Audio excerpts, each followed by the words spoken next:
I see you. We'll be getting started in a minute. I'm just sharing it out. You know how I do.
Thank you for joining. If you're already in here watching, remember to share this video with your Facebook, Instagram, Twitter, Snapchat, whatever.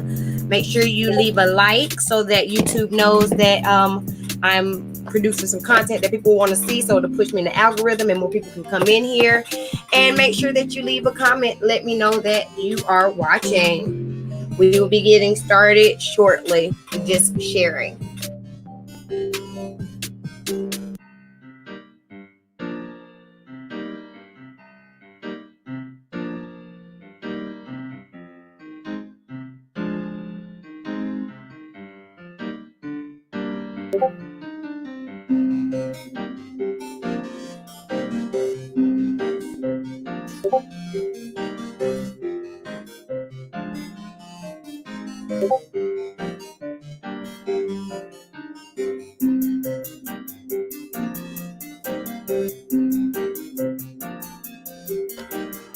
Hi, Clifton Parker.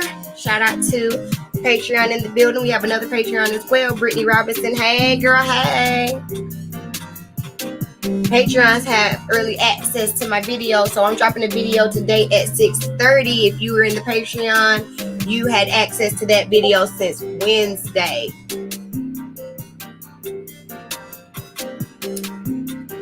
Also, if you are on the Patreon, then you would already see, y'all, I got a very special video coming next week where I do some drag makeup.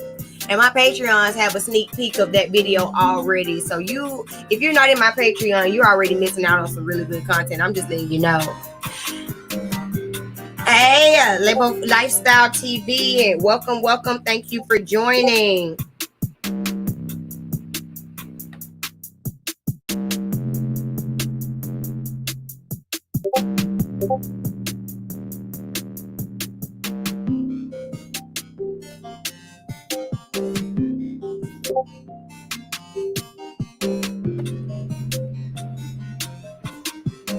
We will get started in literally 2 more minutes. That should give me just enough time to finish sharing.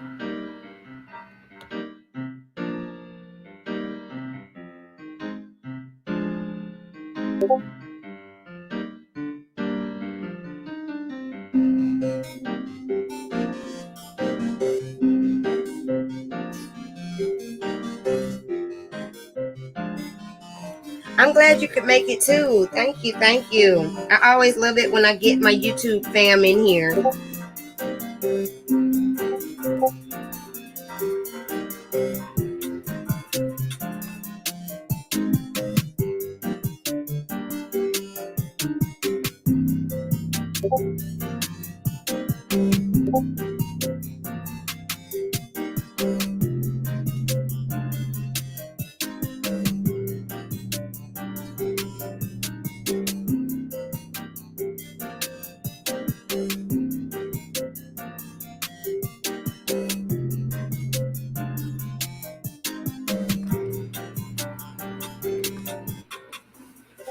Hey, you guys, can y'all see me?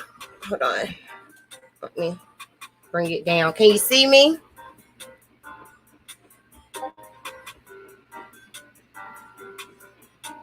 Hi, hi, hi. Why does my... Y'all, I'm sorry. So I was doing my makeup, right? Y'all don't judge me because I'm finna like fix it because it's gonna drive me crazy.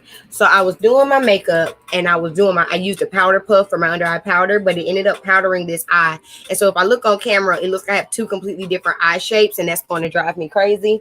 So y'all give me 2 seconds because I got to match. I know things that are just completely OCD from a makeup artist, but if I don't fix it, it's going to drive me crazy. And that was not even the look that I was trying to go for. I was trying to give you a really monotone look, but you know, it is what it is. All right, that's better. Can y'all tell the difference?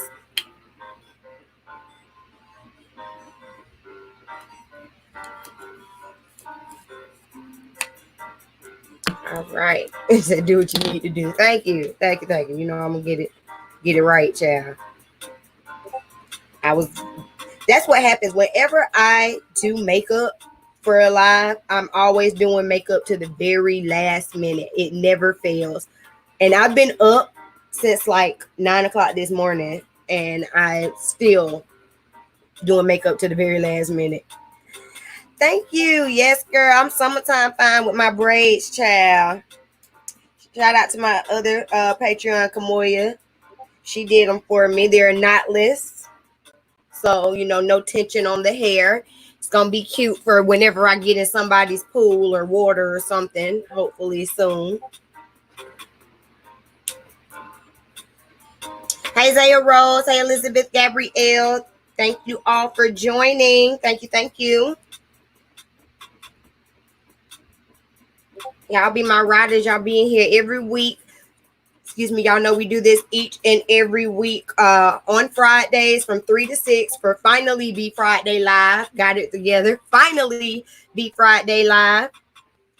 And just a quick little announcement, just in case y'all did not see it. I dropped a video. It was like at 2 in the morning this morning, but it's a video of me and my hubby doing a watch along review of Marriage Bootcamp Hip Hop Edition. So y'all make sure y'all check it out. I'm going to be doing, if y'all have been following me, like I know Brittany, of course, knows, and a few of y'all know I have a backup channel, Busy Bees Buzz Topics. And on that channel, I used to do reviews on reality shows because y'all know that I love me some good reality TV. But I'm going to go ahead and take those reviews and put them on this channel because I feel like that's going to help me get to my 4,000 hours, you guys. I mean, that 5,000 hours, because y'all already know we're on the road to 555. That's 5,000 subscribers, 5,000 watch hours, and $5,000. So we're going to do it here on this channel for now, but y'all make sure that y'all are following my backup channel as well, because I'm going to be transitioning that content over to that channel eventually. So if you like that type of content, you want to make sure that you are following both of my channels. I'll have to put the link down in the description box. I don't think I have it in there, but I'll put that in after this video, or it's in the link to it's in the description box on that video, so you can always check that video out as well.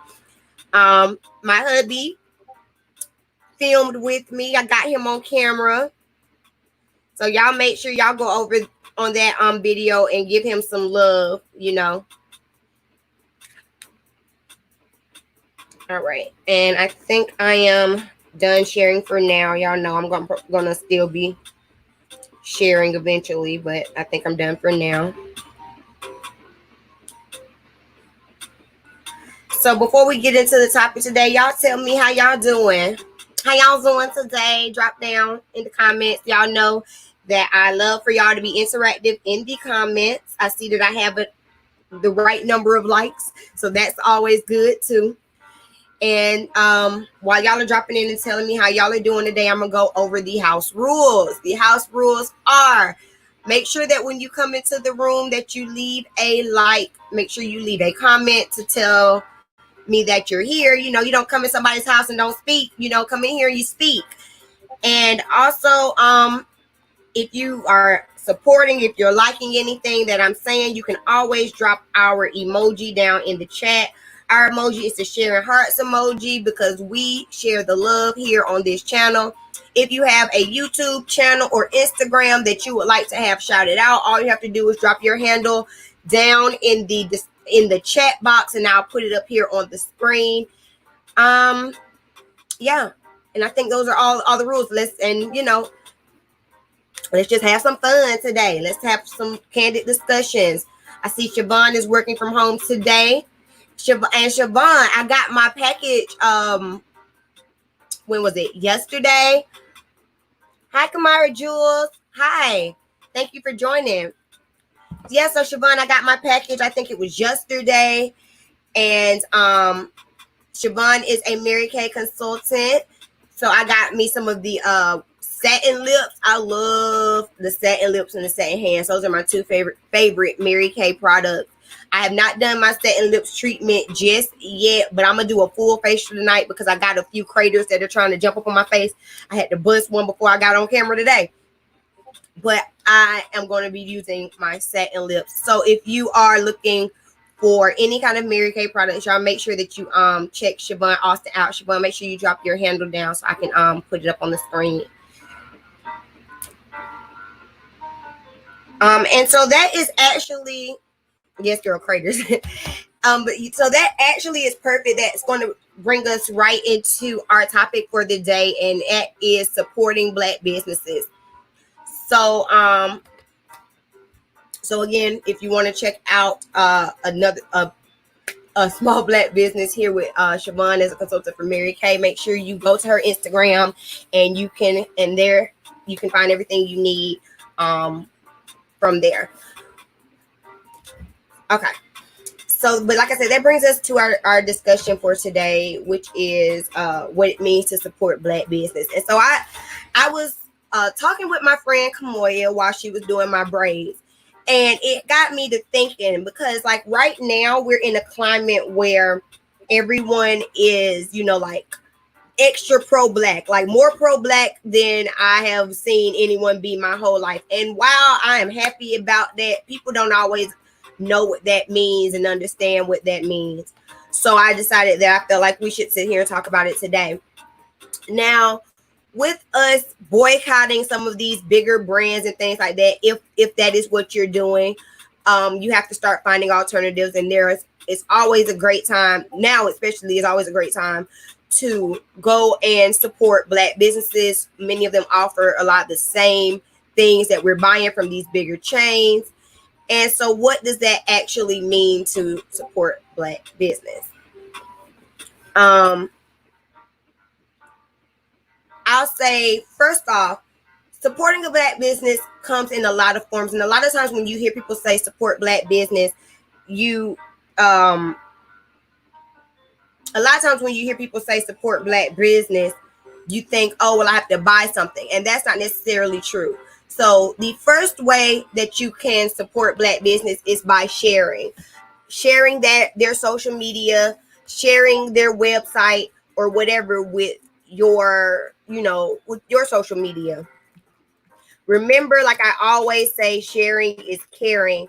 And so that is the first way that you can support a Black business that costs you absolutely nothing. Just like today in this live, you are supporting my business by sharing this on your Instagram or by sharing this on your Facebook, because that is opening my platform up to someone who otherwise did not know that I even existed. So that is the number one, simplest, easiest way to support a Black business. You literally, that costs you absolutely nothing. Sharing, liking, interacting, because on social media, the main thing, of course, is engagement. You want to get engagement because that's how you get pushed in the algorithm. When the algorithms, be it the YouTube algorithm, Facebook, Instagram, whichever one, they do not push your content, they do not push your post unless people are engaging with you. Like, for instance, on Instagram, and I know many of you are on Instagram, so y'all completely understand that, like, okay, you might post the bombest picture ever, but it's like the same 10 people always like your post. That's because those are the same 10 people that are always engaging with your post. So Instagram is like, well, I'm just going to send it to these 10 people because these are the only 10 people that care. So these are the only 10 people that I'm going to show it to. The way that you can help people boost their Instagram, boost their posts and boost themselves in the algorithm, is to actually interact with them and to share them so that you can drive traffic to them. So if you have a brand, a small business that you support, that you want to support, you might be like, oh, I love her custom handbags, but right now it's just not feasible due to the virus, due to quarantine, whatever. Right now it's just not feasible for me to buy anything. But you know what I can do? I can share her on my stories. I can, I know that my auntie loves custom handbags, so I'm just going to send this over to her in her messenger on Facebook. Those type of things are very important in helping to support a Black business. And literally, like I said, it costs you absolutely nothing. If y'all can think of any other ways to support Black business, you can always drop them in the chat as well. Remember, I want to see the chat moving. I want to see us having a discussion. So, of course, that's the first way to support a Black business. The second way that you can support a Black business, hold on, let me drop this down, of course, is just simply to purchase their products or services. So of course, that's the simplest way. That's what we all know. Just outright purchase it. Now let's talk about what it means to buy Black, because I saw a post and it was the most fitting post ever. Buying Black does not mean buying cheap. It does not mean buying discounted, and it does not mean that you can haggle with me on my prices. That's not what buying Black is. Again, and I think I've discussed this before in my things that clients should know video. If you haven't seen that, check it out. Shameless plug.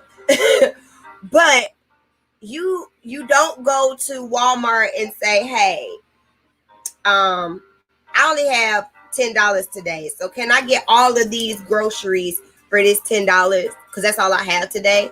No, you can't do that. And you can't do that with a Black-owned business. And in the same token, you can't tell someone that they're charging too much. Again, using the same analogy, you have a box of rice. A box of rice at Walmart might be $1. That same box of rice at Aldi might be $1.25. You can't go to Aldi and go, well, Walmart's selling this for $1.25. Can I get it for $1? I mean, Walmart's selling it for $1. Can I get it for $1 instead of $1.25? They'll be like, no. The price is $1.25. You come to Aldi for the name, for the organic stuff, for the whatever you go to Aldi for. I don't know. I don't shop at Aldi. I'm just saying. You can't go into these big box chains and haggle prices with them. So it's not fair to try to come into a Black-owned business and haggle prices. That is not supporting a Black-owned business. And I'm going to tell you the differences. I'm going to tell you a lot of the differences too into why that's actually so insane, because I don't think people realize it. When I've seen the post, and I've been seeing it a lot lately on my Facebook and things like that, again, because people are discussing buying Black more and all this kind of stuff. But I've been seeing the posts like, oh, well, Black people charge too much for their services and this and the third. Let me explain to you why sometimes there is an increase in prices. I'm just going, straight up with it. There's this thing called wholesale, right? And when you buy things at wholesale prices, you get a discount from the wholesaler. So, for instance, a corporation like Walmart can buy things in major bulk. The more bulk you buy, the bigger discount you get, the bigger discount you can then give to your customers. But if I am a small mom and pop shop, I can't buy these huge orders because I don't have the demand for that. So now I'm going to be stuck with all this extra inventory that I can't push, trying to give you all a discount, and then at the end of the day, it's really harming me more to do that. That's why there is a lot of times an increase in those smaller shops, because you're not afforded the discounts that those bigger corporations are afforded. So again, purchasing and supporting in however that is in full price, that is how you support Black business. If something is out of your budget, that's fine. No one's forcing you to buy anything. Again, if something's out of your budget and you can't afford it, a share costs you nothing. But if you can afford it, and if you would have bought the same exact thing from a corporation or someone, or an Asian vendor, or a white vendor, or whomever, why can't you bring that same type of vitriol to a Black owned business? Trying to think. I want to make sure I'm not missing anything. Oh yeah, so then and while I'm talking about that too, I'm going to be clear. I'm not saying that all businesses, like all Black owned businesses, well, I can't tell anyone how they value, what their valuation is for their product or whatever. I have seen some things where I'm like, I don't think that the quality of this matches the pricing of this. And that is a real thing. I'm not oblivious to the fact that in the consumer world, sometimes you are overpriced for products that are subpar. But I mean, at the end of the day, that just comes with research, and that also can happen in any field. It's not fair. This is another topic that I wanted to talk about, as far as when you're supporting Black businesses or when you're patronizing Black businesses. It's not fair to go to Keisha's shop, whatever her shop is selling. It's not fair to go to Keisha's shop and to have a bad experience. Let's say you get a shirt and there's a tear in it, and now you go, that's why I don't support Black business. Right there, because y'all don't know how to do right. Like, how does that sound? How would you feel if a white person said that, or a Asian person said that, or a Hispanic person said that to you, or if that was the post on Facebook? Because see, a lot of times we get so outraged and stuff by the post that we see on Facebook, and it's like, oh my God, they're so racist and they're so this, but then we sit here and do the same thing to each other in our own community. That's not right.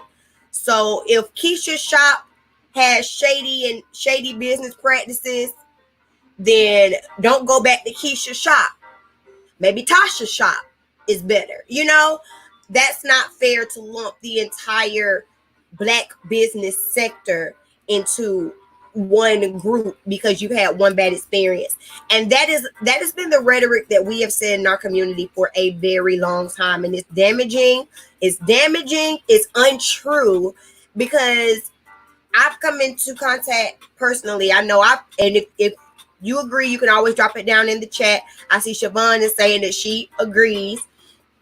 I've come into contact with many small Black businesses, and I've had more good experiences than I have had negative ones. So it would be unfair for me to lump the entire group because of that one or two negative experiences. Like Siobhan says, every business owner is not the same. And I'm going to pause it right there for a second. because I really enjoyed this statement. Every business owner is not the same. Period. And while every business owner is not the same, you can't tell every business owner how to run their business. Period. You get what I'm saying? So going back to the Keisha and Tasha analogy. Keisha's shop, you had some shoddy products that you got from there. You didn't get the best customer service. And you are trying to check Keisha about her customer service. Guess what? If Keisha got her shop, Keisha still has people patronizing her shop. It is what it is. Don't go back to her shop. You can't tell her what to do in her business.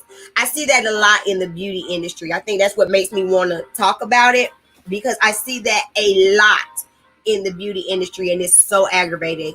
As a stylist, it's aggravating to me. As a business owner, it's aggravating to me. And I'm gonna give y'all an example. Nowadays, many stylists are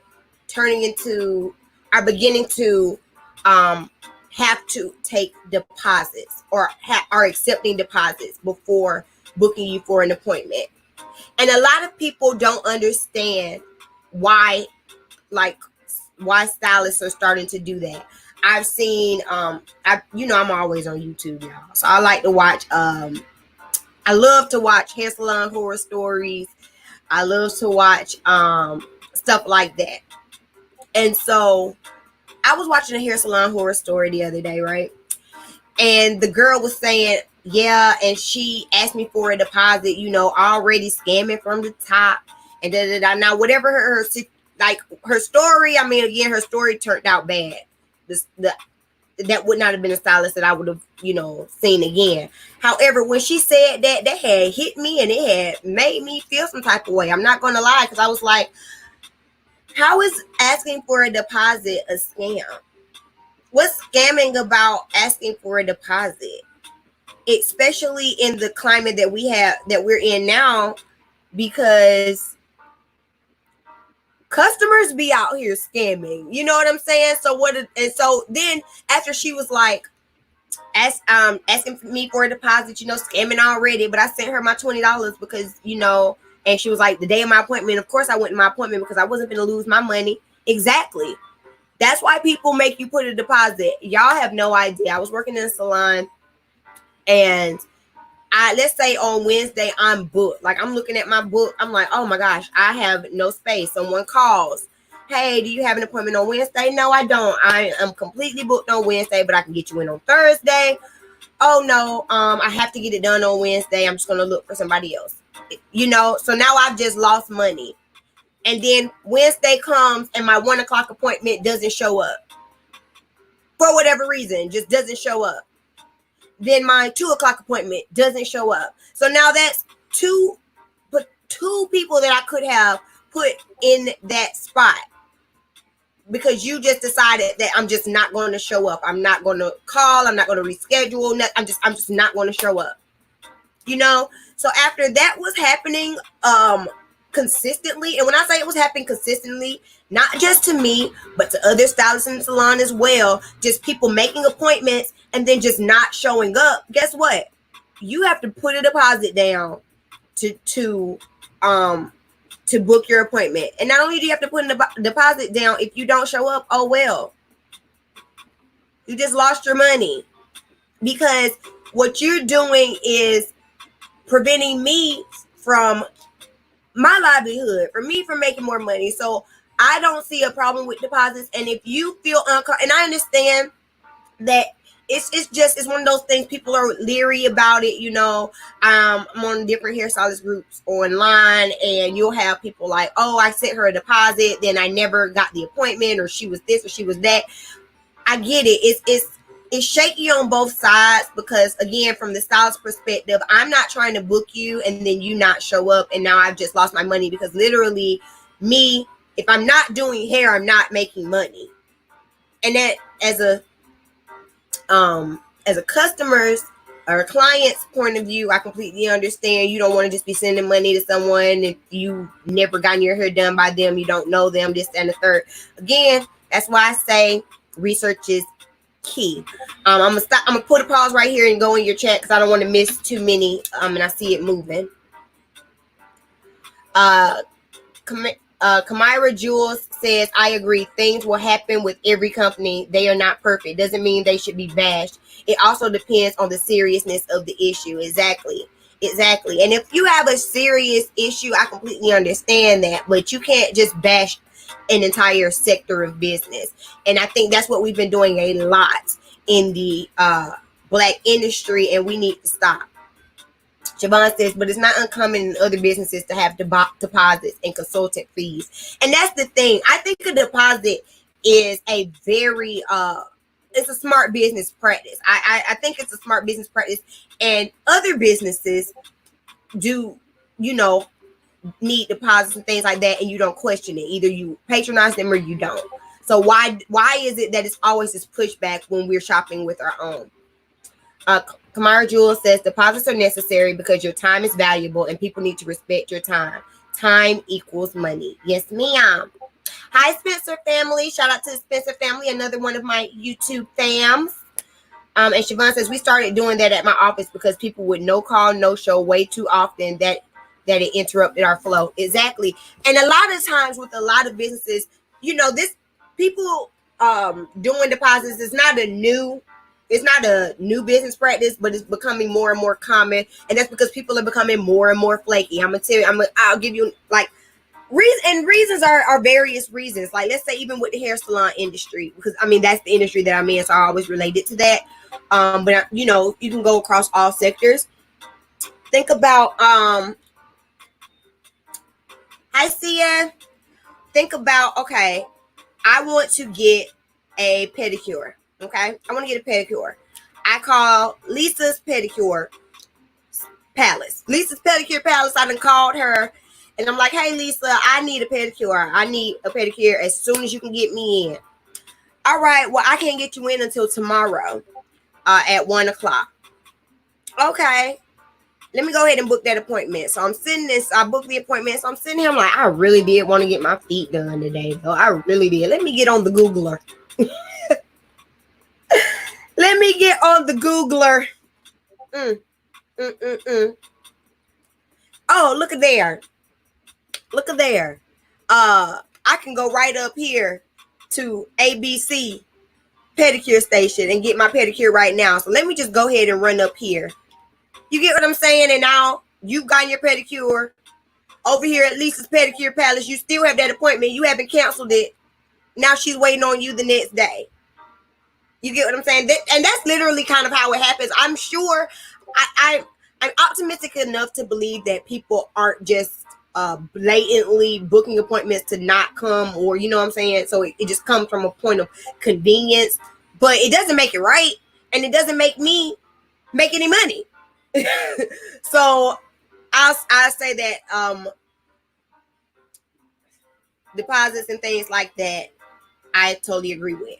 Now, while talking about deposits, it brings me to another point that I want to bring up when it comes to policies and procedures. And this is going to be right.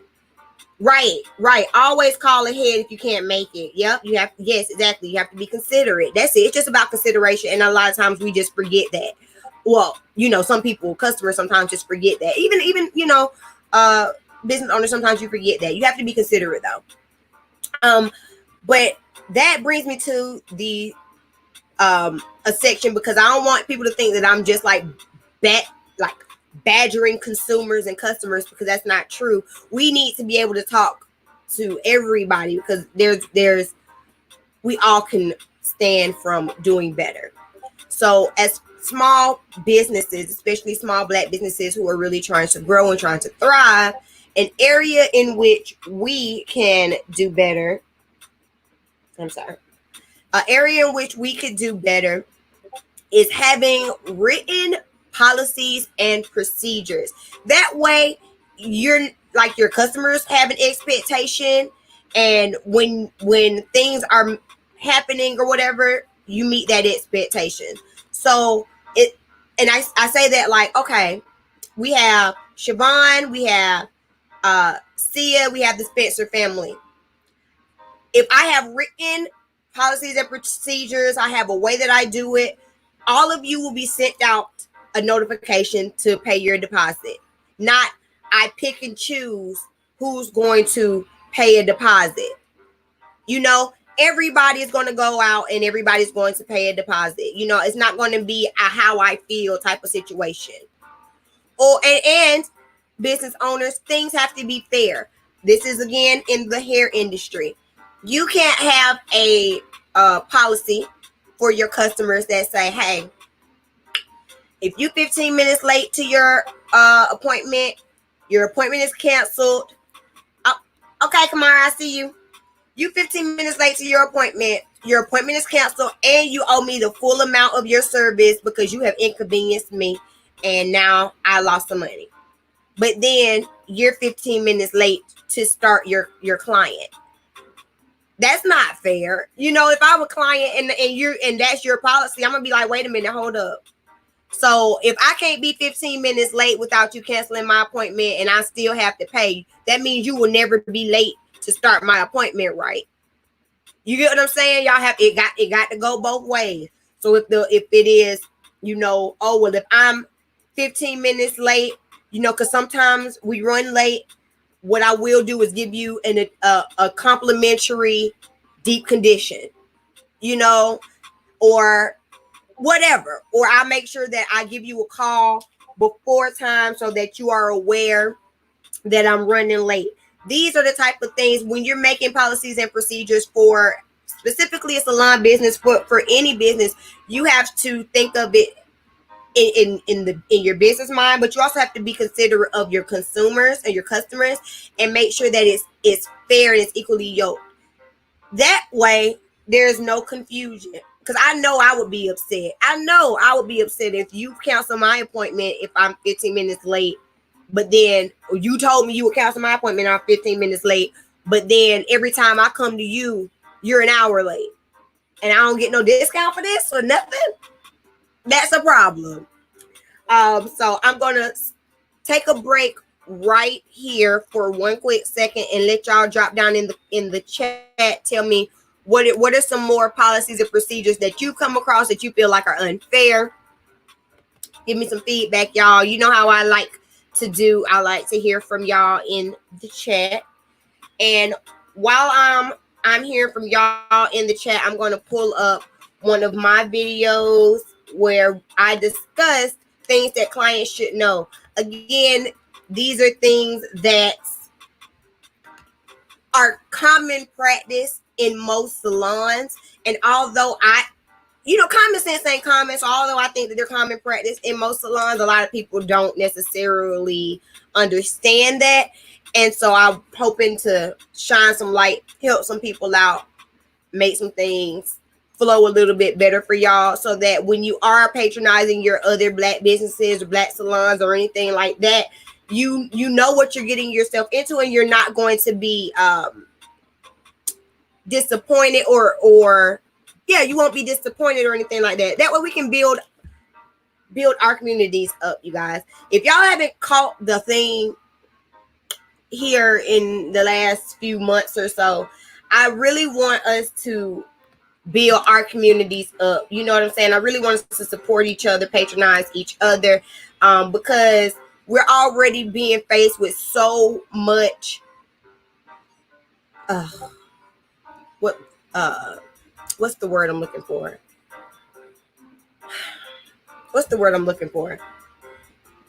So much contention from the outside world, from outside of our communities, that we need to really truly start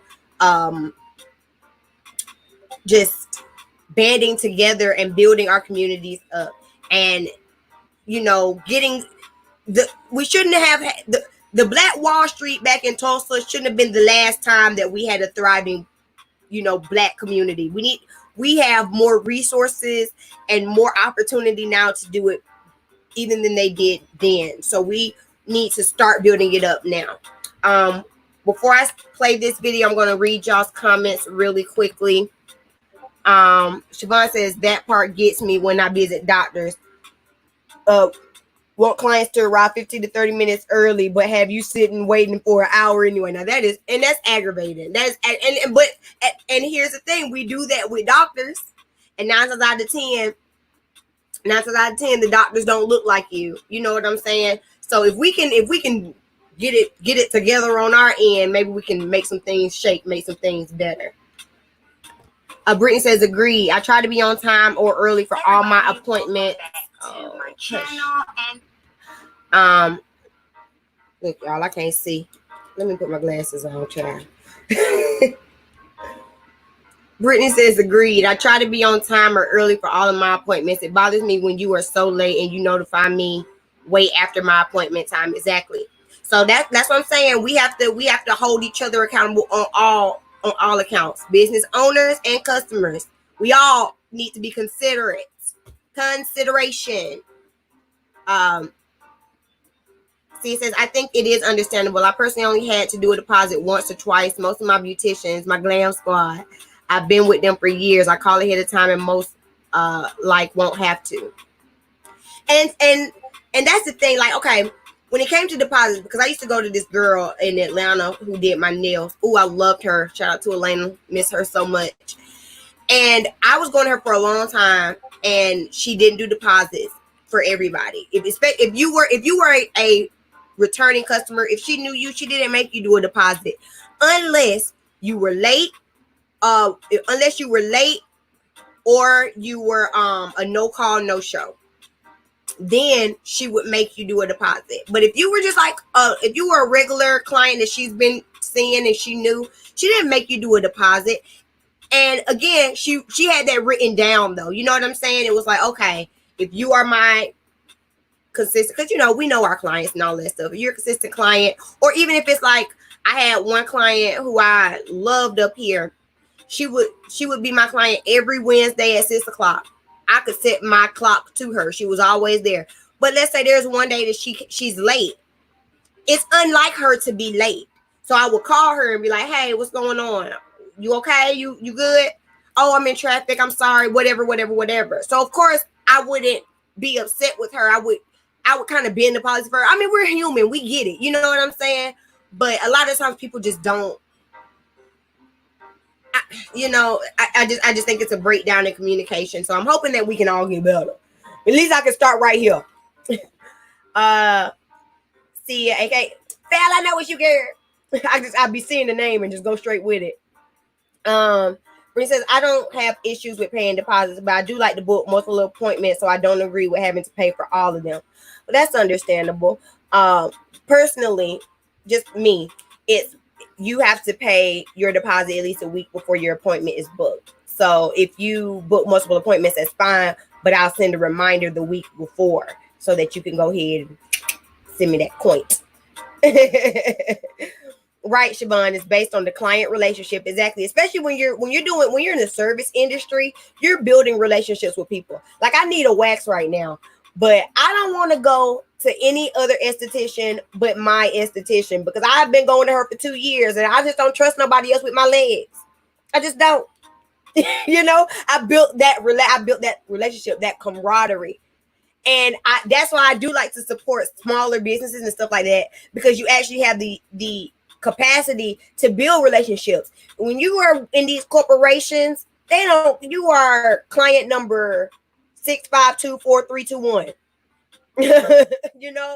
Versus when you are at mom and pop shop, they know you, they just sent you a graduation card, all this stuff. And I appreciate that.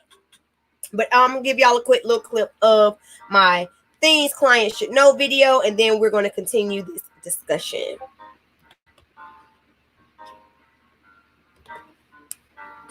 Today I'm going to be giving you a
professional. Now I know better, so I do better. So I'm hoping to teach you so that you know better, so that you can do better. If you feel personally offended by it, jump off my page right now. Honestly, no, don't jump off my page because I need that watch time. But no, honestly, seriously, these are just jokes. But also, there's some realness to it because y'all just don't know. So I'm here to tell you. Okay. Tip number 1, a picture is a reference. As a cosmetologist, I do really enjoy and prefer for my clients to bring in pictures so that I can see what it is that they're going for. We can look at the picture together and discuss it, because what I consider to be ash might not be what you consider to be ash. Like, a picture is a way for us to look at one thing and discuss it so that we can get it for your hair. But remember, a picture is a reference. Okay? It's a reference. Don't come in here with pictures of Halle Berry and Beyonce and whomever, Taylor Swift or whomever else, and you ain't got their kind of hair, because it's not going to happen. Okay? As a stylist, you know, we can get you as close to the picture as possible, but you have to be realistic about what's going to happen. And honestly, that is your stylist job, to give you realistic expectations.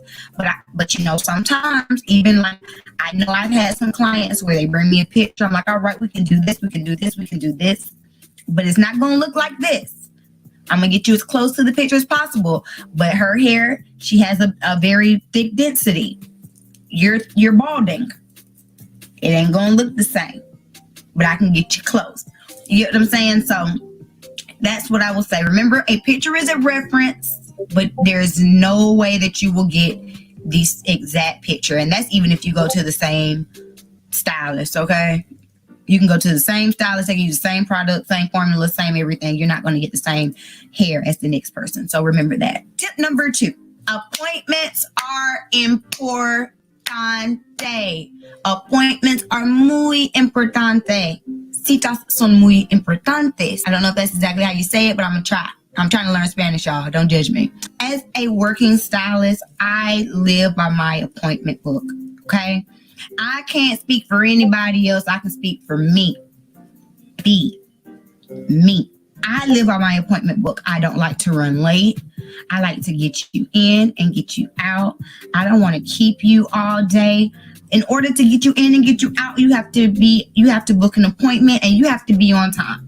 I've been a professional cosmetologist now for 6 years. I'm at a point in my career where if you are more than 15 minutes late, you have to reschedule with me, because that's how important appointments are for me. Be on time for me, because I'm going to be on time for you. Not all stylists live in that realm, but this is a professional job. Bottom line, you're not going to be 30 minutes late to your doctor's appointment, are you? And I don't think you expect Dr. Smith to continue to see you if you're 30 minutes late. You're going to have to rebook. And that's what happens if you go to a professional salon. You're going to have to rebook. So if you made an appointment for 1 o'clock, that means you need to be there at 1 o'clock at bare minimum. Okay. And I am courteous enough, if I am running a little bit behind, to give you a call to let you know, hey, my first client is running about 15 minutes behind. If you want to stop and grab a coffee, go ahead and do that, and I will see you when you get here. That way, I let you know. And another point to appointments are important. A rebook appointment is very important. And a lot of clients do not rebook, and a lot of stylists don't offer you to go ahead and rebook. So that's messed up on 2 sides. So let's start with the professional side. If you are a professional stylist and you are letting your client walk out of the door without rebooking, you just let money walk out of the door. Because I'm going to tell you what's going to happen. You just did this bomb cut, right? And she loves her layers, and she bought some product, and she is out the door. 6, 8, 12 weeks, however long before her next cut, it's time to get her hair cut again. What was the girl's name who cut it? Well, she did a good job. Oh, God, what was her name? I don't know. Well, you know what? I'll just put it off. It doesn't even matter. I don't have to get it cut right now. It's okay. Clients come up with excuse after excuse after excuse to not come back because life happens. If you rebook them before you get out, they have no excuse to not come back in.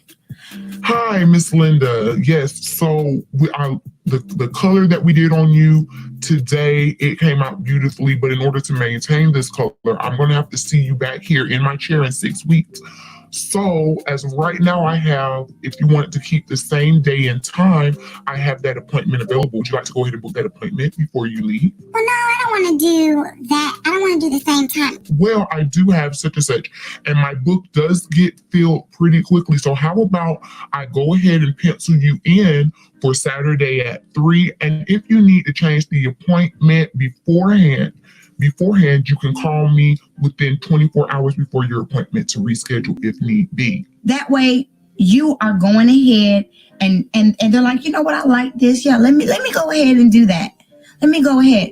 And you're keeping your money coming in. See, the problem is with a lot of professionals is we're so busy trying to find new clients that you're neglecting the clients that are already in your chair.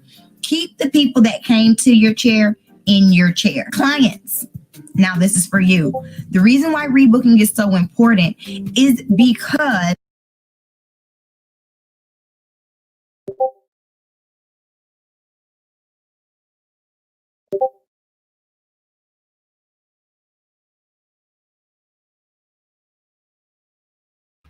stopping right there because I want to make a point about what I just said in that video.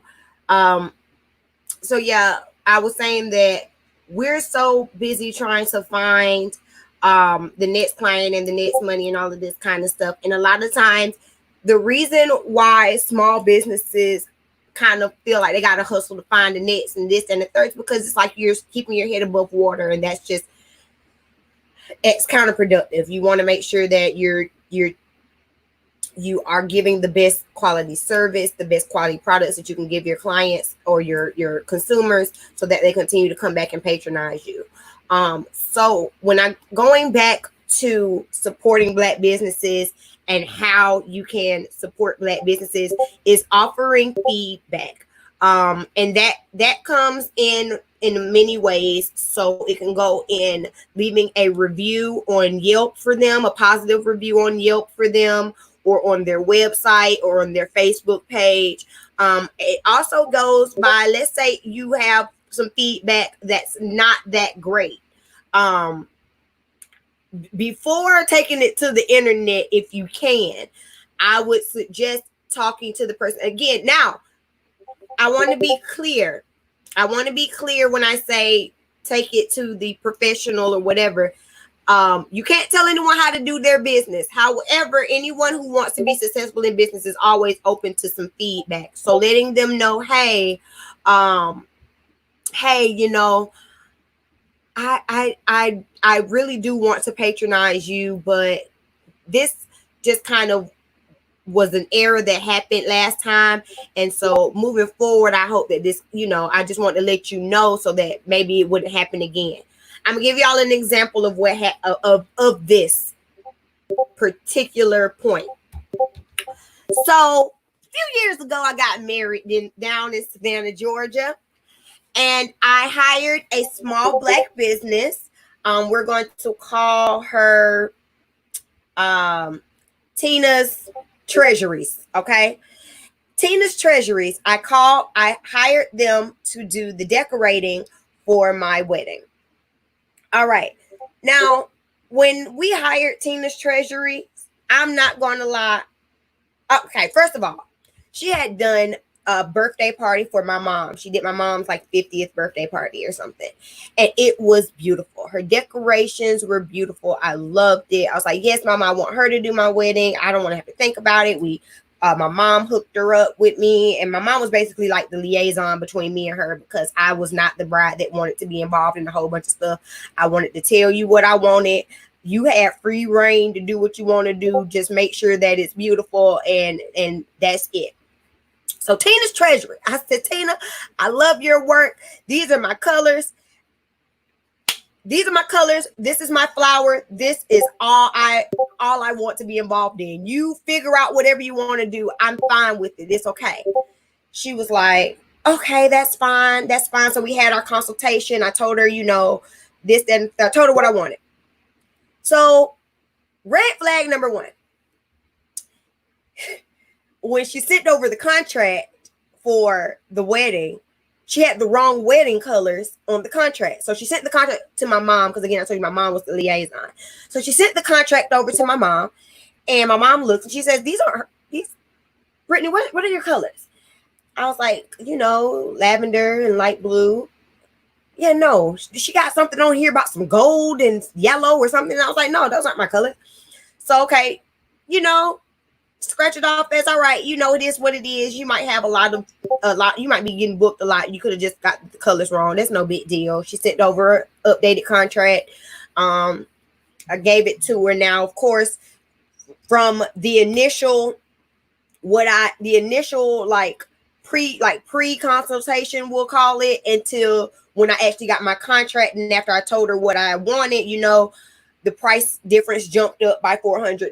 But you know what? I get it. You know, you when you told my mom, when she, you know, told my mom asked her how much did she charge for wedding. She told my mom one price. I get it. That's like a base price. Like I say, it's a quote, you know, so I completely understand that, especially in the service industry. I might have, you know, I had a lot of people at my wedding. That was a lot of tables that she had to decorate, you know. So when it came time to the contract and everything, and it was more than the initial quote that she told my mom, I mean, I get it. I wasn't tripping off of that. Rebudget, make it work. Great. When we before we get to the wedding, I have a few people here. Thank you, Siobhan, said my wedding was beautiful. Thank you. A few people here that were at the wedding, and you've seen how many people we had. So, you know, maybe a couple weeks before, I called her. I'm like, look, I'm getting all these RSVPs from people who I don't even know who these people are. I don't know. Like, I sent you one and you come back sending me something to talk about +3. I'm so confused. So we need more tables. We're not going to have enough tables for everybody. And the venue that I had was fine. They were, you know, I knew to overshoot the food, so we were good, and the venue was good. I just needed more decorations for the tables, and I got, you know, and she was like, well, if I'm going to do that, then it's going to be an extra like $75 a table. Like literally, she's like, I think it was $70. It might have been more, but I will say an extra $75 for tables, and I'm asking for 5 more tables. Whoa. 2 weeks before the wedding? No. I'll decorate those 5 tables. I'll make it work. Don't even worry about it. Because she told me, she was like, yeah, it's going to be this much because I got you these custom tablecloths and I had to order them and all this kind of stuff. And if we're do that, all right, you know what? That's cool. Don't worry about it. Can you just provide the 150? Thank you. Brittany remembers, because Brittany remembers the stress. Right. Thank you, Brittany. It was $150 per table. Look, I'm sitting up here like, I'm trying to be nice. I'm like, no, I can afford that. Well, can you just send me like a, if you order all these tablecloths and all this stuff, can you just send me like maybe a little mock-up of what you're going to do for the tables? Or maybe, you know, just tell me what color are the tablecloth? Because I did it. I was so not that bride, y'all. I was so like, have at it. I don't care what you do. I trust you, whatever. But at this point, I'm like, okay, well, I have to decorate these 5 tables. And can you send me kind of what you plan on doing so that I can like make sure that the tables that we decorate can coordinate in with your tables? Yeah, asked for that, never got it. I was like, okay, well, what color are the what is it, chair covers? What color are the ribbons? Never got it. So me and my mom was just like, you know what? We're just going to do what we do or whatever. Well, my mom was just going to do what she do because, again, I wasn't doing nothing. So we made it work. We get to the venue. It's my wedding day. Why we were, y'all, I'm getting angry thinking about it. Okay, I'm trying not to get perturbed. So we get to the wedding, and I sent my groomsmen and my mom and my hubby, sent them to the venue to decorate their 5 tables. That was what they were sent there to do. I'm like, y'all decorate y'all 5 tables. She's coming, like, we could start at 9. The ceremony didn't start until I think like 4 or 3 or 4 or 5, but we did cocktail hour before. So cocktail hour started maybe like 3 or 4, somewhere in there. And so I'm like, okay, Brittany, right. Okay, so I send them, and I'm like, y'all decorate y'all's 5 tables. Yeah, she should be there at 9 o'clock. She can decorate the rest of the stuff, and then y'all come back and get ready. I'm in my bridal. I'm over here having a good old time with my mimosas getting turned up. You know what I'm saying? I wasn't even thinking about that. Well, it's like, let's say that cocktail hour started at 4, which means we were supposed to be there at 3 to take pictures, because I wanted to do, pre-ceremony pictures.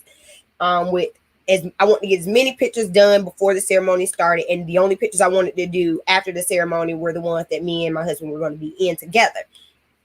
And so, okay, it's 2 o'clock. I'm calling like, hey, where you at? You getting dressed? What y'all doing? And y'all are still at the venue helping her decorate, because she only brought 2 people, her and 2 other people, to decorate 15 tables and everything, decorate 15 tables, decorate the cake table, the gift table, we had a little sweetheart table, and you only brought 2 people to help you decorate this entire venue. Number 1, people.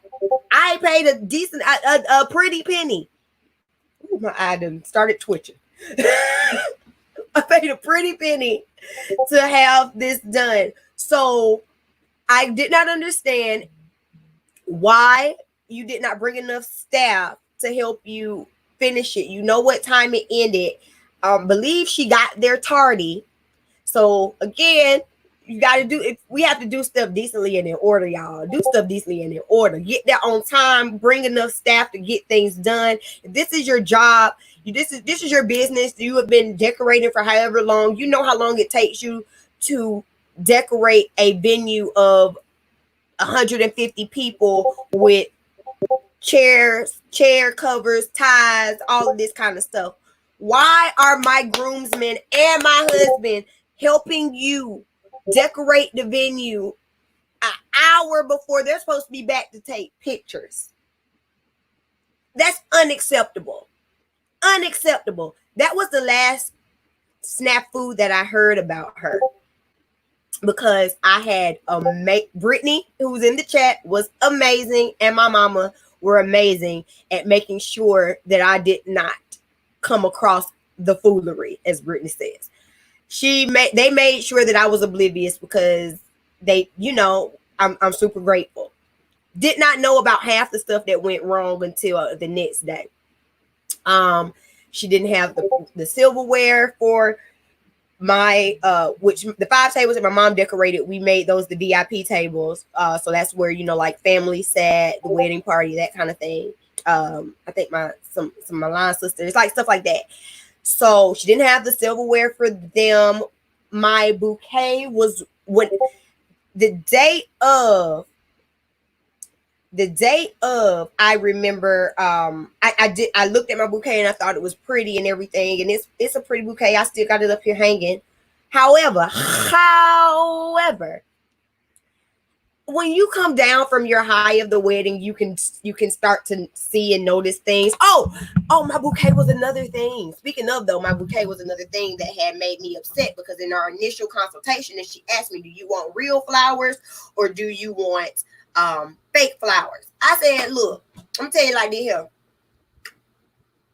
You can put fake flowers all over the venue. I do not care. I don't care, because my flower was a magnolia. And I understand that magnolias are an expensive flower. So I was like, you can put fake flowers all over the venue. But for my bouquet, I want real flowers for my bouquet. That's what I told her. I told her that at the consultation. There wasn't many things that I wanted. I'm telling y'all I was not a bridezilla. Brittany telling me I was not a bridezilla. There was not many things that I wanted. But I wanted, the few things I asked for specifically were, of course, the colors. I wanted real flowers in my bouquet. And what else did I feel like there was something else that I said that I wanted. And I feel like I didn't get any of what I actually said that I wanted. I had to compromise on everything. So again, a few weeks before the wedding, and she calls me and was like, did you want real flowers in your bouquet? Yes. I was like, yes. We talked about this last year. Yes, I want real flowers in my bouquet. Oh, well, I'm sorry. If you want real flowers in your bouquet, it's going to be an extra $200. No.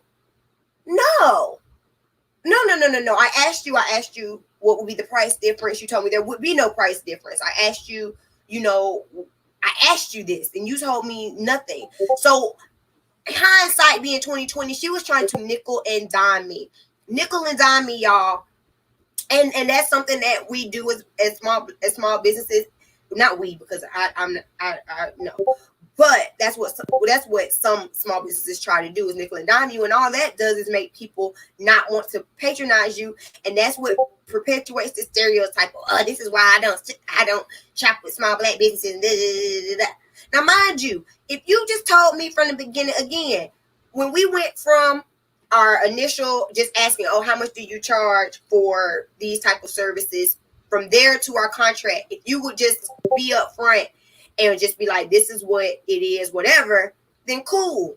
We can make that happen. But don't at the end, a month before my wedding, I'm being nice and say a month before my wedding, talk about, it's an extra 150 for this, extra 200 for this, extra this for this. Like, no. Right, Siobhan? Yes, Siobhan, she was doing the absolute most. Okay. So I got my bouquet the day of, and I mean, it's a pretty bouquet. I'm not gonna say it's not a pretty bouquet. However, I was definitely disappointed because I wanted real magnolias. That was the one thing that I really, really wanted, and I did not get. And then when I look back at my bouquet, I don't even have magnolias in my bouquet. I think I have one. Let me see. Look, I'm finna pull it off the wall, y'all. This was my bouquet. Okay? This is my bouquet. And I mean, nice bouquet. Great. These aren't magnolias. None of these are magnolias. The one flower that looks like it's a magnolia is this one right here. The rest of these are not magnolias at all. I don't know. This one might be. There might be a couple in here. Nope, that's not a magnolia. That's a lily. I lied. Yep. So it's two. One right here and one down here. 2 magnolias out of the entire bouquet. Okay.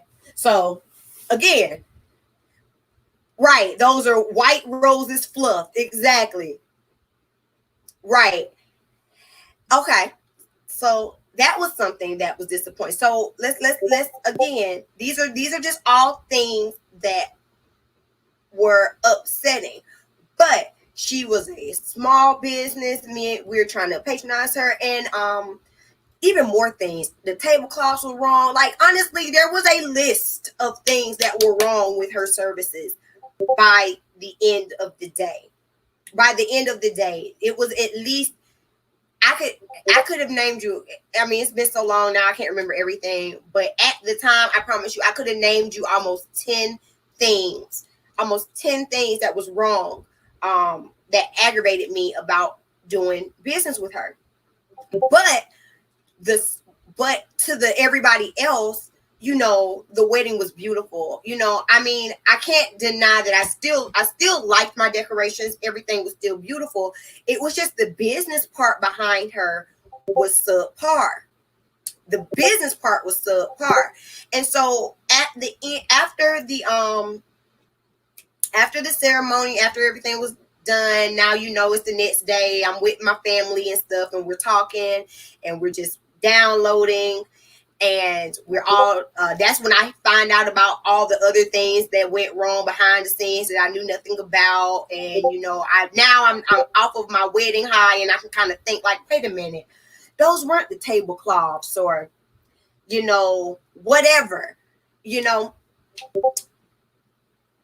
I told my mom, I'm like, Mom, we paid, a decent amount of money for all of this, and it wasn't right. I was like, my mom was like, well, don't worry about it, because you know what? I'm going to talk to her. She was like, because I do think that she needs to know what she could do better. Okay, I was all right, Mom. And now my mom knows how to be very nicey, but she also knows how to be very like professional. You know what I'm saying? So when she talked to her, my mom was like, and my mom told me everything she said to her. And basically she just told her the discrepancies that we had and all of this. And the lady got super defensive and was like, well, y'all wanted me to do this, that, and the third, da, da, da, da.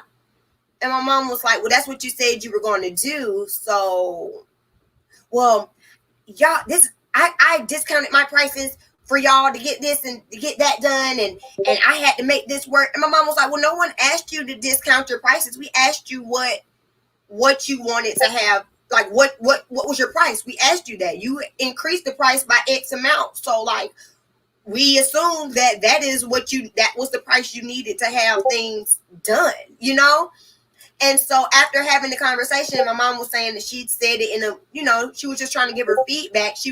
She you know how they say a compliment sandwich? So it's compliment, the bad stuff, in with the compliment. So my mom said she gave her compliment sandwich, but essentially she still told her the bad stuff that needed to be fixed, especially if you are serious about your business and you're serious about progressing in your business. Mind you, this is the second time that my family has worked with you. We could have worked with you more times, but not under these same conditions, not if you're going to handle business the same way. And so she got super upset about it, and she ended up blocking my mom, I don't think she blocked me, but she might have. I'm not quite sure. I haven't seen her stuff since then. But this is what I say, all of that. I go around this long story to say that if a client or if a person takes time to,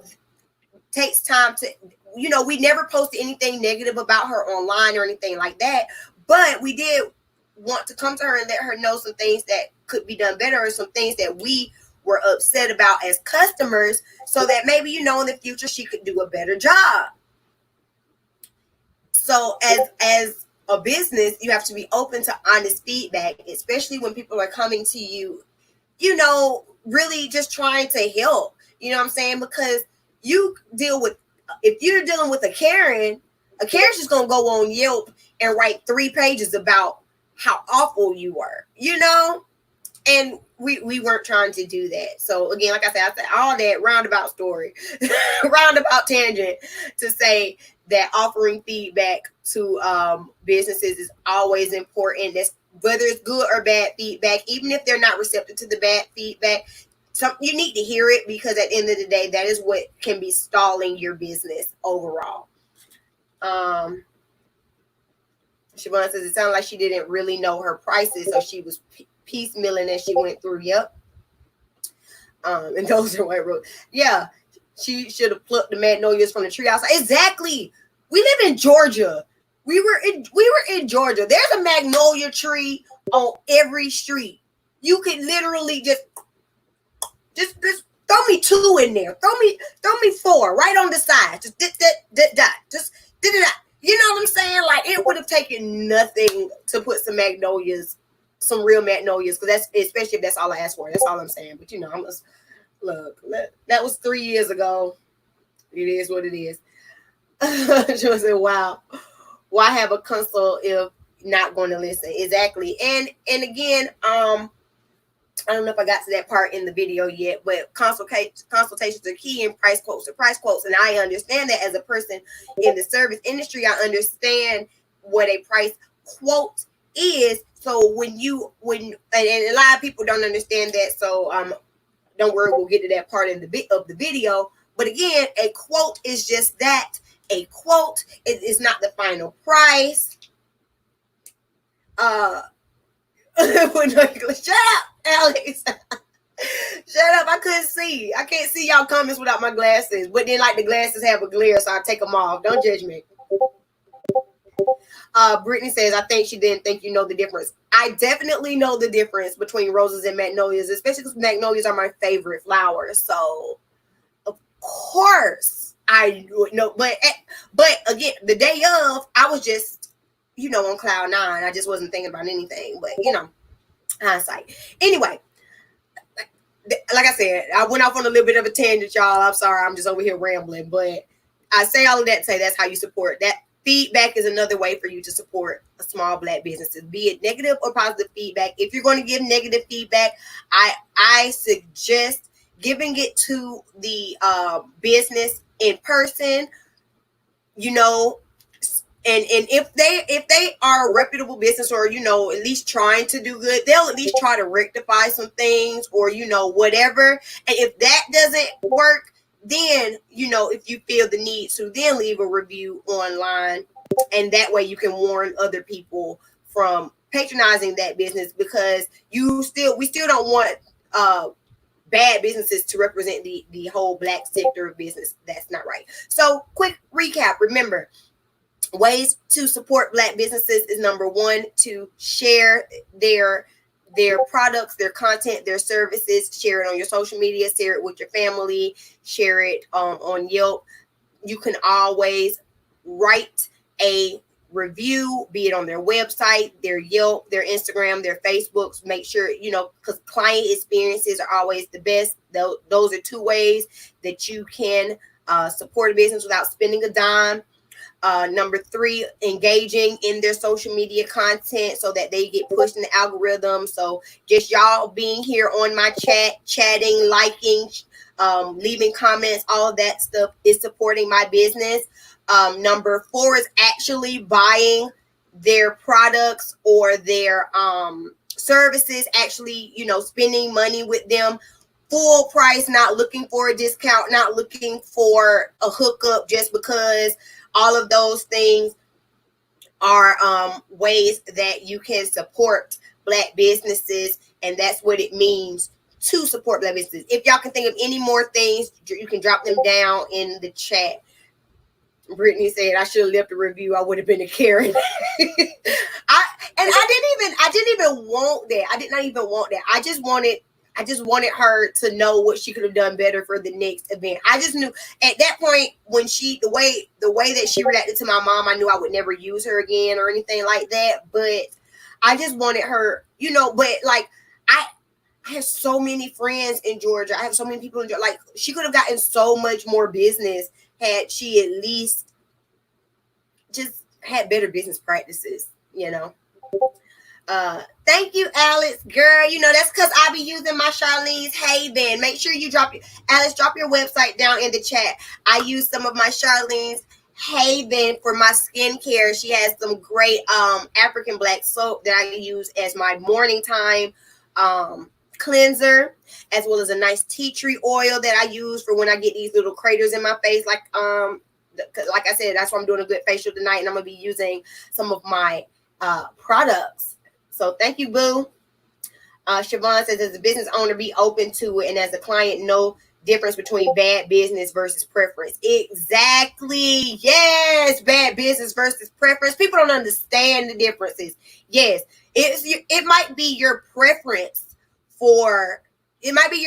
to not pay a deposit for your services. However, that's not bad business. But what is bad business is having your client sitting there for 2 hours while you do 3 other things on your cell phone and eating a sandwich while you blow drying somebody's hair. That is bad business. And also very unsanitary and disgusting. If that happens, run. Marie said, we all could have been on that day. Brittany was hotter than me. I think Brittany got so hot because part of it too was that like you were just trying to shield me from all of the calamity, honey. You were like, we not finna upset the bride, which again I completely appreciate. So I'm gonna play a little bit more of my things clients should know video. These are just again some ways that some things that clients just do not know when patronizing salons. And a lot of times salons are small Black businesses. So, help y'all out. It can save you money. If you get a bomb color service and you come back in 6 weeks for a retouch price is significantly cheaper than you coming back 6 months later and having to do the whole service over from the beginning. And you can get it maintained. And also we can make sure that we're keeping your hair healthy and that we're using the things that are going to promote healthy hair growth. So that's why rebooking is important on the client end. Also, if you have a stylist who is like me, I get booked fairly quickly. If you go to a stylist like me, if you don't go ahead and pre-book your appointment, you might not be able to get in at the time when you need to get in. Pre-booking and rebooking are important for both of you, okay? Next tip. Tip number 3, respect your stylist prices. I'm going to say that one again for the people in the back. Respect your stylist prices. This particular tip might step on some toes. And let me get calm. It's unfair for a client to come into a salon and tell a stylist how much they should charge. I'm sure you've heard the analogy before. You won't go into McDonald's and tell them how much to charge you for your what is their sandwich? The Big Mac. You wouldn't go into McDonald's and tell them how much to charge for their Big Mac. If you wanted, you just pay the price that they give you. You don't go in there and say, well, Wendy's is charging this much for the Baconator. You pay the price that was given. Same thing in the salon. Let me explain. Hi, my name is B. I am a master cosmetologist and a certified hair loss specialist. I specialize in healthy hair. Some of my other specialties are natural hair care, extensions, wig and unit constructions, cut and color. I have taken hundreds of hours of extra training outside of cosmetology school in order to get the training needed and necessary to provide the highest quality services to my clients. I'm going to charge more money than Lil Kiki, your sister's cousin's auntie's nephew's niece, who works down at the wing shack Monday through Friday. But you know what I'm saying? She got a little hustle on the side, so she'll give you some box braids for $45. And ain't nothing against Lil Kiki. And Lil Kiki's braids might be bomb.com. And I ain't mad at a boo-doo you. But I ain't gonna charge what Lil Kiki is charging. I've put in my own money to get these certifications and this continued education. See, cosmetology school ain't free and it ain't cheap. Here's a little secret. I paid more money to get my cosmetology license than I did to get my bachelor's degree. So do you think I'm going to charge the same as Lil Kiki? I think not. When stylists give you a price, they are not charging you necessarily for the style. Of course, you charge for the style, but a stylist's price is based off of their experience and expertise. And that's just what it is. If a stylist price is out of your price point, it's okay. There is another stylist somewhere that is in your price point, and you could probably still get good work. And there's nothing wrong with that. But you cannot expect a stylist to discount or change their prices for you. I can't negotiate with PwC Light Company because Miss Tanya was like, well, come on, let me get it for $20 off. So I'm going to call my light bill and be like, well, let me get it for $20 off because, I gave Miss Tanya a little discount. That's not how any of this works. I learned a long time ago in my career that if you are a client that wants to negotiate and haggle about my prices, then you are not my client. Thank you and have a blessed day. Next tip. Tip number 4. It's okay to go to another stylist. I want to pause because I see I got some chats moving in, and so I want to not miss them. Oh gosh, I feel a sneeze coming on, y'all. I'm sorry. Hold on. I promise you it's not the Rona. Okay. Alex says I'll send some Charlotte's Haven Raysol clay mask from Israel. I want you to try that mask. I'm excited. Send it, girl. Send it, girl. I love me some skincare. Bree says I agree. However, I don't always agree with the reasons behind the extras that the stylist is charging. So instead of putting up a fight, I'm not going back. I understand that. I don't know what everybody's reasons is, so I'm going to let that be broad. I will say one thing. I'm gonna hide Siobhan's comment real quick. I will say one thing. Something that should never be extra in a salon is a shampoo. That should never be an additional cost in your hair service. That says something's wrong to me. That I'm just say that. To me, that says something wrong. That says that they do not care about scalp care, and good hair care comes from good scalp care. And that's a problem. And I'm not trying to be funny, but like 60 to 75% of clients don't properly cleanse their scalps. So it's important to take that time to, treat your client and to cleanse their scalp and to treat them well. So I will say, I don't know what any of the other reasons are, because, everybody has a different reasons, and and we can debate about a lot of things. And a lot of times I am on the client side because I completely understand. And sometimes it's things that just people do not understand, especially if you aren't in the industry and you don't understand the wear and tear or the technique or the knowledge that comes behind some things.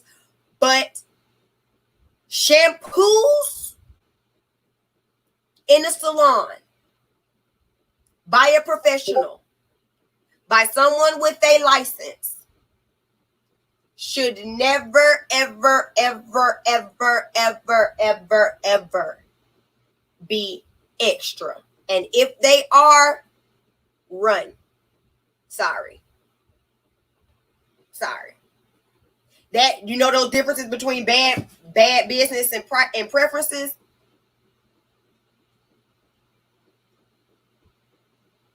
Okay, let's keep going.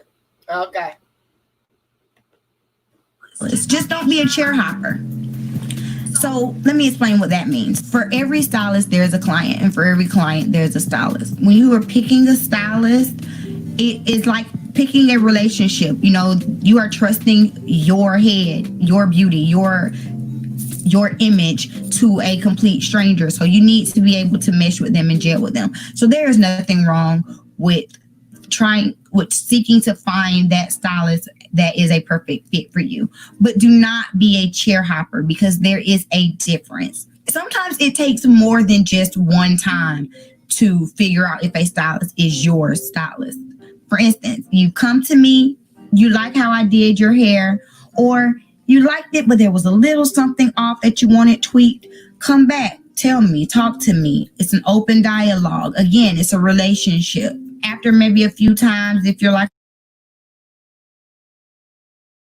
again, this conversation here is what I'm saying when I say feedback.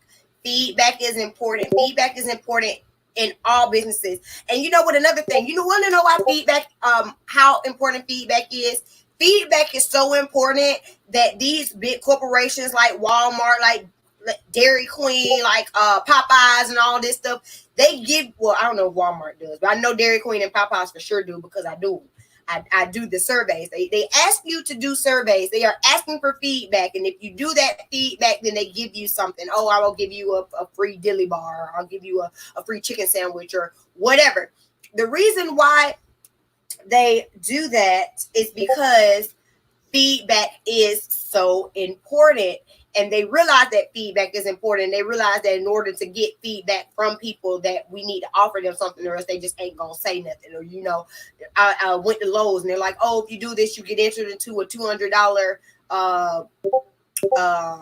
drawing or whatever. Just a side note, if y'all don't do those things, you're giving up on possible free money. Make sure that you do them. I mean, think about how many people aren't doing them, so your chances might be pretty decent. Just a side note, I'm just throwing it out there, especially if they get free food, honey. I do all of them. But anyway, this is what I'm saying about feedback being so important. If it was not important, these big corporations wouldn't do it. So you need to make sure that you're doing it for those small Black businesses. That's another way to support them so that they can grow, so they can learn from their mistakes, or, you know, make things better, or give consumers what they actually want. Feedback on YouTube, as in my channel, comes by leaving comments. If you like a video, if you really enjoyed the video, make sure you leave a comment and say that. That way I know what kind of content y'all want, and I can make more content that you'll actually want to watch. I want you to want to watch my video, not just watch it you know, for 2 minutes and then turn it off. If it's a 15-minute video, I want it to be 15 minutes of something that you really care about and that you really want to watch. So again, feedback is important. Ways to do that on this channel is to leave comments down below. Let's continue real quick. Siobhan says, I prefer my hair to be thoroughly washed before a style just lasts longer, in my opinion. It does, and you need a clean scalp. If you go, it just is what it is. Yes. Clifton says Popeyes gives you $2 off and large sweet tea on a 2-piece if you do their survey, and that ain't nothing but free money, free drink. You know, saving you some coin. Do them surveys if you know. I'm just saying. Like, okay, well, I'm still not feeling it. I'm going.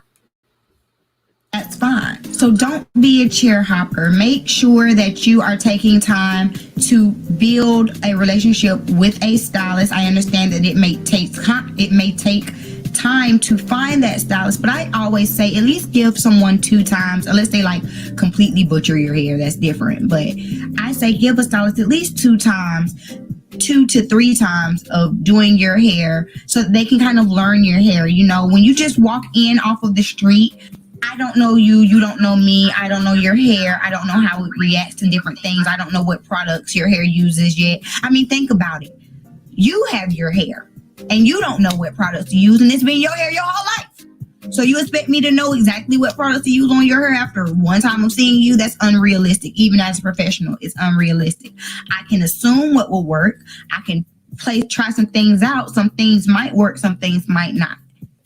It's trial and error. So give your stylist some time, or give a stylist some time to learn your hair, at least a couple of appointments before you just leave. A chair hopper is someone who goes to you this week, you the next week, you the next week, you the next week, you the next week, and then complains about everybody that they had gone to, and then complains that their hair isn't growing. Again, I say it again. It's a relationship, okay? And the stylist has a relationship with your hair as well. So if I'm your stylist, it's my goal to get to know your scalp, your hair patterns, of course, the textures, even just the way that your hair grows. I learn your head. I can tell if you've done something different, if you put a new product on it, what are you using?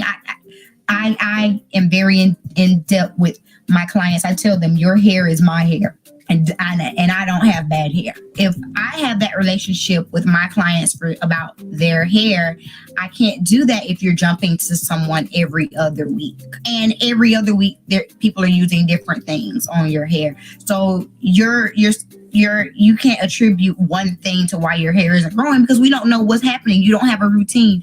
You don't have anything. So a lot of times now, people are just going to people to get the style that they want, and that's fine. If you want a goddess braids, and there's this one stylist in your city that's great at goddess braids, and that's fine. So you go to her for that. But you should have a home stylist, someone who knows your hair, someone who is invested in the health of your hair so that it can flourish. And 9 times out of 10, we know when you're a chair hopper client. All right, you guys. When you come in, right I'll probably give a whole video on stylist this client, because okay, I'm gonna pause it right there, and I'm gonna we're gonna be wrapping this up in a minute, because I am today I'm going to the Love Hour conference. If y'all follow Kev on Stage and Miss Kev on Stage and the Love Hour podcast, then you know that they're doing a like a love conference, and it starts today and it starts shortly. So I am definitely going to be doing that. I'm excited about it. So I will be ending my live a little early today, but I did want to make sure that I let y'all know why I was in it early. Also, let y'all know that I will be premiering a video at 6:30. You do not want to miss it. My Patreons got to vote on what type of video they wanted to see next, whether it was a hair video or a makeup video. And my Patreons voted, and I listened, and they wanted a hair video. So the video will be premiering today at 6:30. And y'all know what premieres. There's the chat.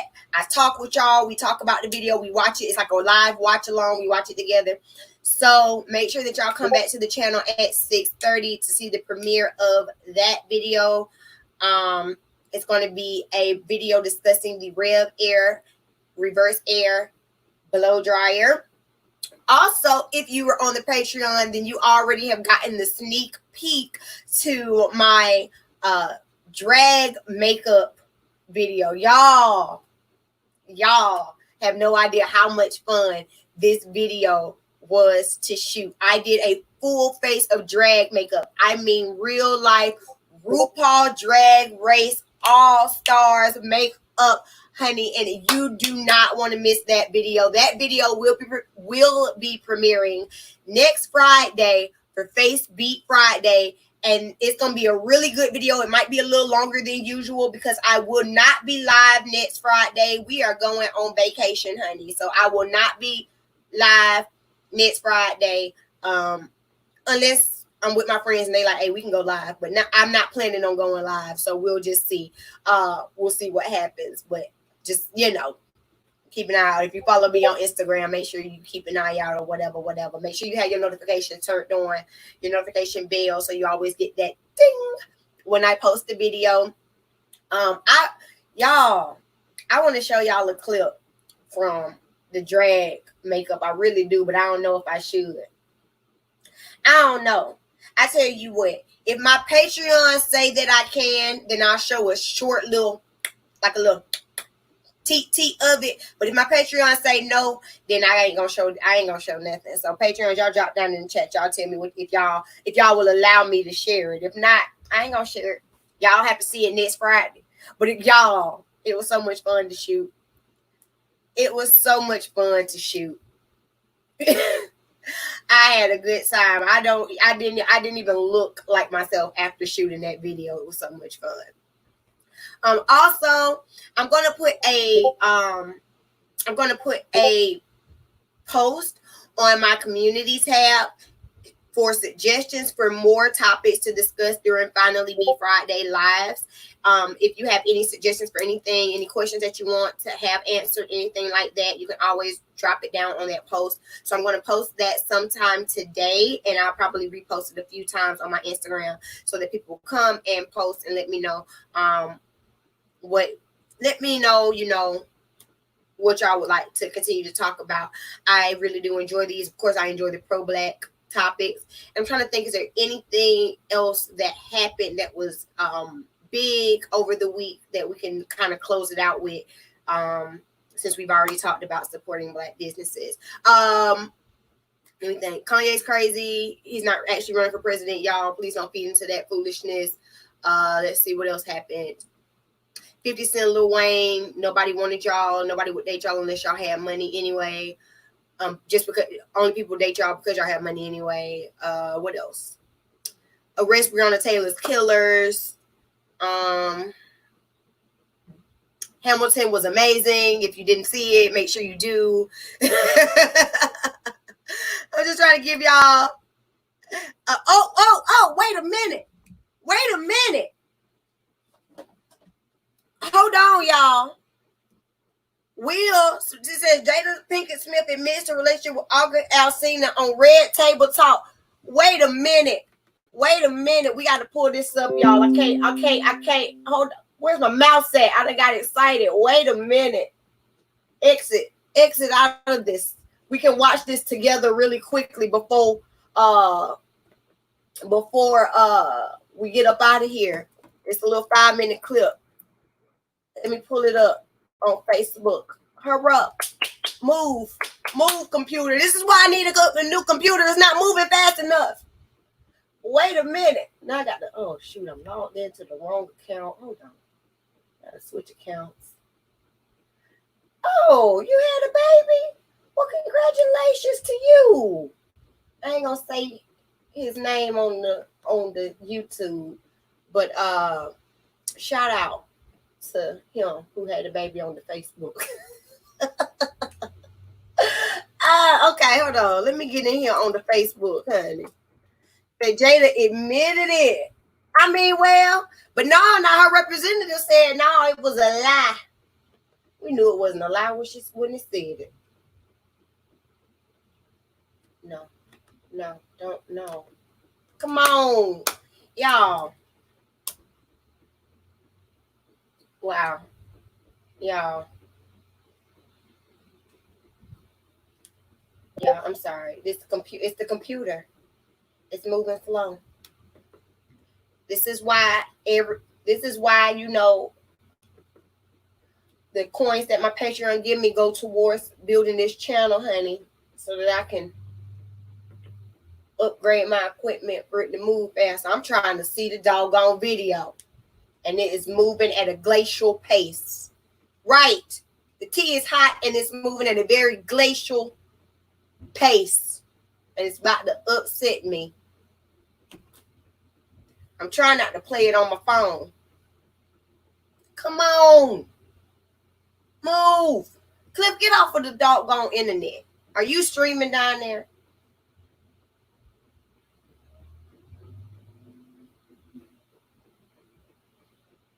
What is happening? What is this? What am I looking at? Where are my messages? What is happening here?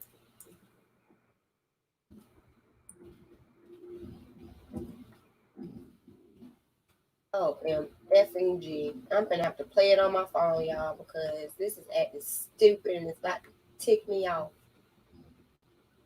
Okay, here we go. Pull up. Pull up big.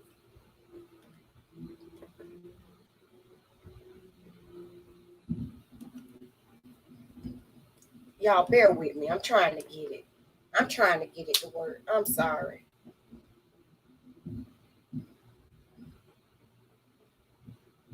Okay. All right. I hear what you're talking, Cliff, but I'm gonna let you see what I'm dealing with over here. Okay. Just all the stuff that's going on in the press. Mm-hmm. I felt like it was important to come to the table to really clear the air. Somebody made a statement for me that wasn't a statement I made, mm-hmm. that went cray-cray. And one of the reasons why I wanted to come to the table is the media, the headlines. We specifically never said anything. Yeah. We were purposely not saying anything. Any headline that says Jada said or Will said or the Smith said mm-hmm. is not true. We specifically never said anything. Right. So coming to the table was like, we just felt like it got to the point where you got to say something. Yeah. And to stop that cycle. Yeah. You know, there's people's feelings involved. Right.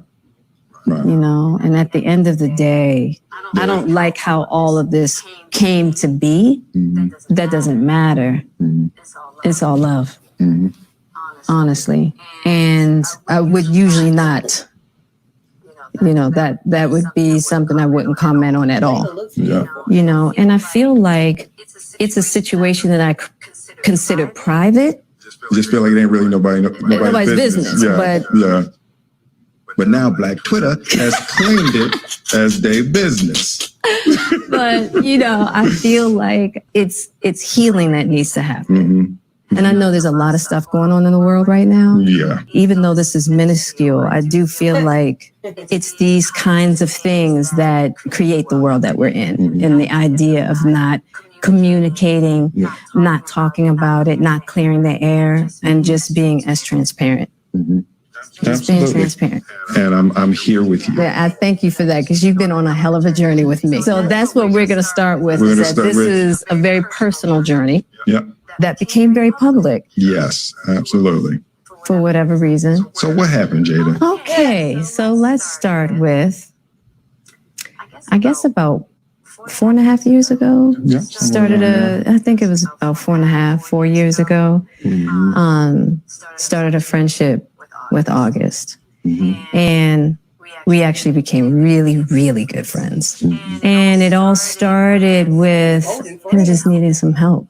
You know, me wanting to help his health, his mental state. Because for me, that was the thing when Og first came around, he was really sick.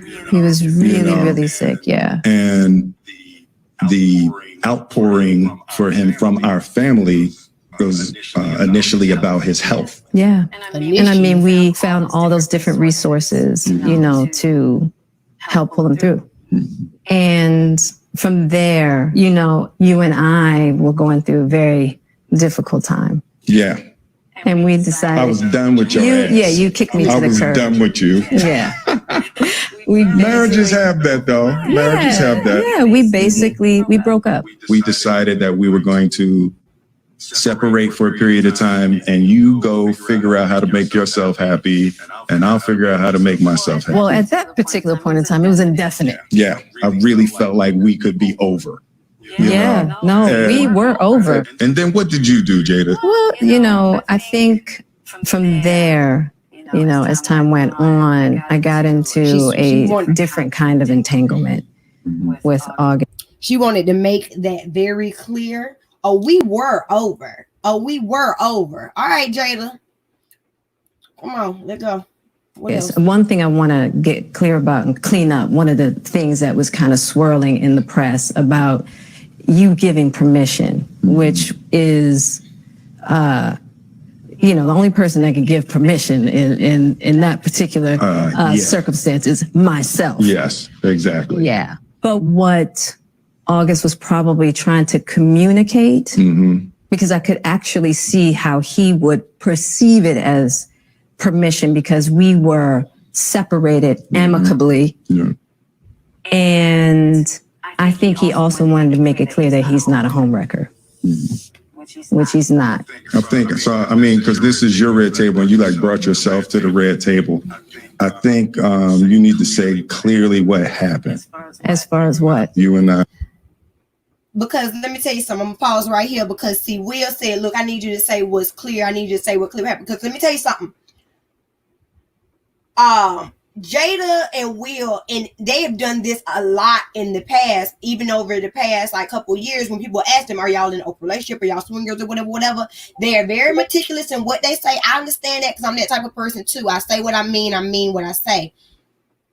So she's always extremely meticulous in how she says what she says. She likes to say enough, and she'll talk around and be vague enough to where she gave you something, but ain't really gave you nothing. So you can't really confirm that she gave you nothing.